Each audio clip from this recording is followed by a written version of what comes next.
I'm going to show you exactly how you can earn a 180% APR on Sol, Bitcoin, and Ethereum by using a decentralized exchange called Jupiter. Let's hop right in. So the first thing I want to talk about is DeFi just a little bit. If we look over at the Solana network, you can see it has been growing like crazy, going from a TVL of $330 million back in October all the way up to $2.75 billion to date, essentially.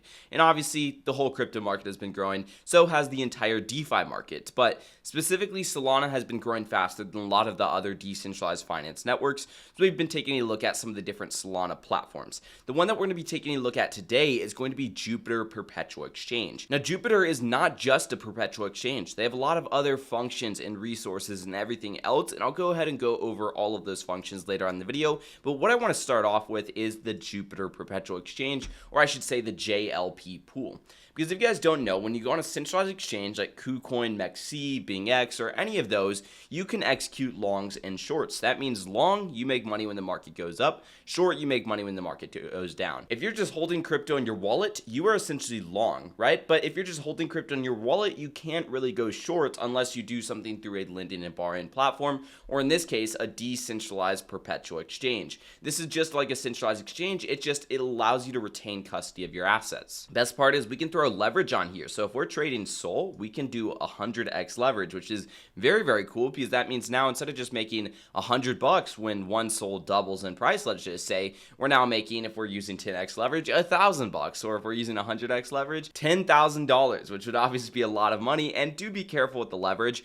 I'm not going to be advocating for the trading. I think trading is an awesome thing to do. I think a lot of people are trading. And for me, if I was trading, I personally am trading long with like maybe 2 or 3x leverage. Very, very low risk. And it would be a long-term play like Bitcoin over the course of like 3, 4, 5 months or so, just trying to make some extra money. But the thing is, a lot of people are day trading these assets. They have the knowledge, they have the expertise. And there's also just other people executing normal trades because they want to make money as well. Well, the thing is, we can supply liquidity to this perpetual exchange. It's a little bit different than normal concentrated liquidity or normal liquidity providing on Uniswap or Orca or something like that. Instead, what we're doing is taking on the counterparty to the trade. So essentially, we can deploy our capital into this JLP pool, basically. And what happens when we deploy our capital, let's just say it's $10,000, it is used to buy Sol, ETH, wrap Bitcoin, USDC, USDT, and so on and so forth, basically. So by holding this JLP token, we're getting exposure to all of these assets right here. And of course, that's based on their weights. So currently, JLP is made up for about 40% Sol, 8.89% of ETH, about 6% of wrap Bitcoin, and about 45% in overall stablecoins. So you can think of JLP just like the S&P 500. Its value is determined by the assets backing it. So the S&P 500 has a ton of different stocks. Well, those stocks make up for the value of the S&P 500. Whereas with JLP, all these different assets like Sol, ETH, wrap Bitcoin, as well as stablecoins, those values determine the JLP price and the value of JLP essentially. So let's just say we were to throw $1,000 of USDC into this JLP pool. Well, basically some of it's going into stablecoins, some of it's going into wrap Bitcoin, some of it's going into Sol, and some of it is going into Ethereum over here, basically. So it's going to look something like this. Now, the weights of those assets are going to be based on a few different things. Number one, the assets that people deposit. So basically, when we deposit into JLP, if we deposit all stablecoins, basically, what ends up happening is that goes into the pool as all stablecoins. However, it gives us a JLP asset, and we can decide to withdraw in one of these assets or multiple of these assets, basically. So we essentially get to choose what we deposit into and withdraw through, but just know that the JLP price is basically backed by all these different assets. But also, we're taking on exposure to the trader's wins as well as the trader's losses. So remember, all of these assets are determining the value of JLP essentially. So let's go and talk about some simple supply, demand, and just kind of where the value comes from. So let's just say the value of all the assets like the stable coins, the wrapped Bitcoin, the Sol, as well as the wrapped ETH in the JLP pool is worth $100 million.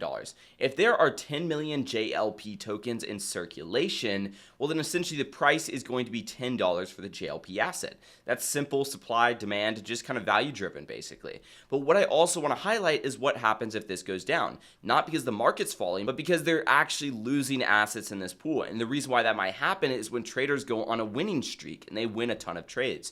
So now all of a sudden, let's just say there's $90 million, because there's $10 million less because maybe these assets stayed the same, but ultimately traders just finalized a ton of profits. Well, now the price isn't $10, it's $9. Even though the value of these assets, the dollar prices of these assets did not change, since there are less of those assets in the pool, the value is now $9. So essentially what you'll see right here is there's 785,000 SOL, there's 5,846 Ethereum, and these are the actual amounts of the tokens. When traders start to win, it's not just like the dollar value of SOL is changing. No, the actual amount of SOL in this pool is going to be changing. So if traders win a ton of trades, there's going to be less SOL or less Ethereum or less Bitcoin, depending on what assets they win the trades on.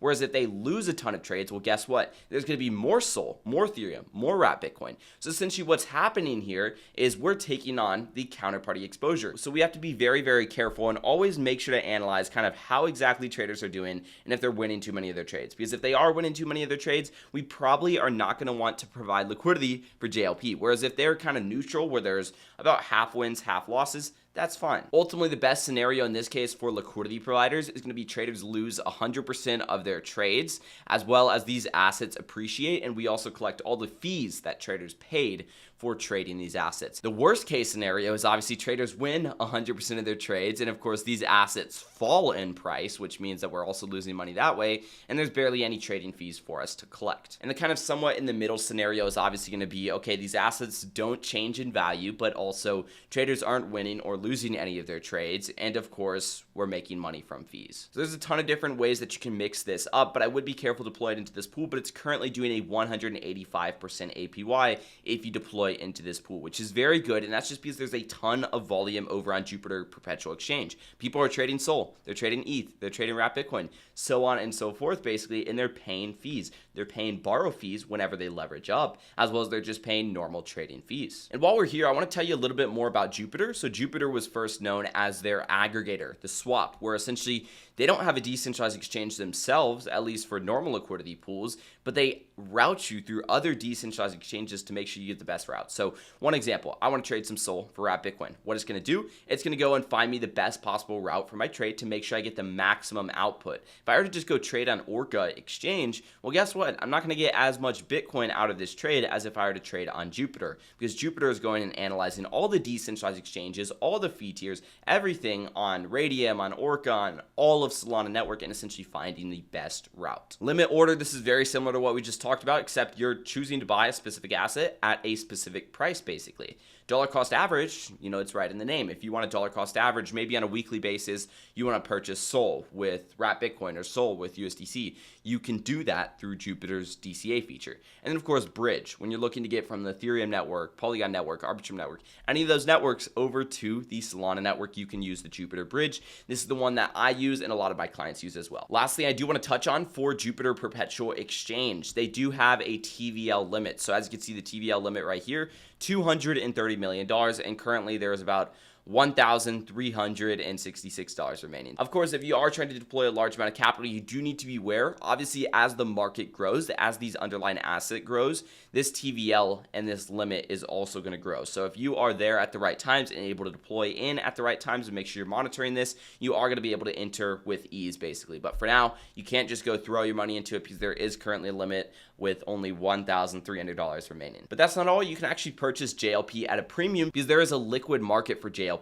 So what does that mean essentially? Well, that essentially means, well, hey, if you're in JLP, let's just say, you can go and sell for more than what you bought for. But also, if you want to get into JLP really bad and you want to pay a premium to get in, you can go and buy using USDC. So basically what we're doing when we use the perpetual and we just go over here to buy and sell, we're essentially giving SOL. That SOL is directly inputted into the liquidity pool, into the JLP backing, essentially the reserves. Whereas what we're doing when we're trading, well, guess what? We're just trading on the open market. So somebody else is selling us their JLP as opposed to the protocol actually giving us JLP and us giving the protocol money. So we're trading with kind of a liquidity provider in a concentrated liquidity pool or a normal liquidity pool like on Orca or something like that. So for example, if I go over here and I want to purchase JLP, let's just say I were to purchase $10,000 of JLP. You can see I'm getting out roughly $4,163. That means the price I'm paying per token is about $2.4 per JLP token. Whereas if we were to just go over to Perpetual and go to the earn section, you could see down here at the very, very bottom, it's very small. It says the price is 2.28, so nearly $2.30. So we're essentially paying a 12-cent premium just to trade in the market. Now, when you put that in perspective, that's roughly a 5% premium. And if you're betting on these assets rising in value, and also you're getting this 184% APY right here, if we divide that by 365 days, you're making roughly 0.5% per day, which means in about 10 days, the fees that you earn from being deployed into this JLP pool make up for the premium that you paid to get in the pool. But one other thing I would consider is doing a little bit of everything. Now, the fees right here, these fees are compounded back into the JLP pool. So this 184% APY goes right back into the JLP pool basically to increase the overall value. So the benefit of that is we can take JLP and we could go and provide liquidity for it. So we can not only earn the 184% that's in the price of JLP, and also maybe profit from traders' wins and losses, and also profit from just price appreciation, depreciation. We can go over to a decentralized exchange like Orca, go to the liquidity section, and actually provide liquidity for JLP to USDC, or maybe even JLP Sol if they have it. So in this scenario, I see JLP USDC, JLP Sol. We can provide liquidity for these pools and earn an extra 544% or whatever it is depending on the range that you choose. So this is just another cool thing about the liquid aspect of different aspects of decentralized finance. This is personally something that I am looking into and I'm probably going to deploy some capital into. If you guys did enjoy this video, make sure to drop a like, subscribe, and notifications turned on, and I'll see you guys in the next one. Peace out.